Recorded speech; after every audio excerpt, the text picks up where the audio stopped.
আজ আমাদের সিকিমের ৫ নাম্বার দিন। আর আজ আমরা যাব গ্যাংটক। সাইট সিন করতে করতে আমরা গ্যাংটক পৌঁছাবো। প্রথমে এই রাইডটাতে চড়ে নিলাম। প্রথমে ভয় লাগছিল, কিন্তু তারপরে যখন দেখলাম আমাকে বেঁধে দিচ্ছে তো তেমন আর ভয় লাগছিল না। প্রথমে শিখে গেলাম কীভাবে করতে হবে। আমরা গ্যাংটকে হোটেলে এসে পৌঁছে যাই, আর হোটেল থেকে ভিউটা ছিল ঠিক এরকম। কিন্তু ফিরতে ফিরতে আমাদের সন্ধে হয়ে যায়, তাই গ্যাংটকে আমরা সেরকম কিছু দেখতে পাইনি। আর কাল দুপুরে যেহেতু ট্রেন, তাই কাল সকালেই আমাদের রওনা দিতে হবে। তাই ভাবলাম একটু কেনাকাটাগুলো করে নিই এমজি মার্ট থেকে। একটু খারাপ লাগছিল কারণ গ্যাংটক শহরটা সেভাবে ঘোরা হলো না। আসলে সাইট সিন করতে করতে এসেছি তো, তাই দেরি হয়ে গেল। যাই হোক, এবার রেডি হয়ে নিচ্ছি, রেডি হয়ে বেরোবো একটু শপিং করতে। এখানে কিন্তু এক আলাদাই শান্তি। বাড়িগুলো দেখুন না কি সুন্দর লাগছে। প্রচুর শপিং করেছি।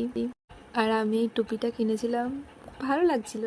সবার জন্য কেনাকাটা করতে অনেকটা রাত হয়ে গেছিলো, তাই ভাবলাম ডিনার করে রুমে গিয়ে তাড়াতাড়ি ঘুমিয়ে দিই, কারণ কাল সকাল সকাল উঠেই আবার রওনা দিতে হবে আমাদের। এই যে 4 জন মিলে বিরিয়ানি খেয়ে রুমে গেলাম, আর রুম থেকে রাতের গ্যাংটকের ভিউটা ঠিক এরকম ছিল।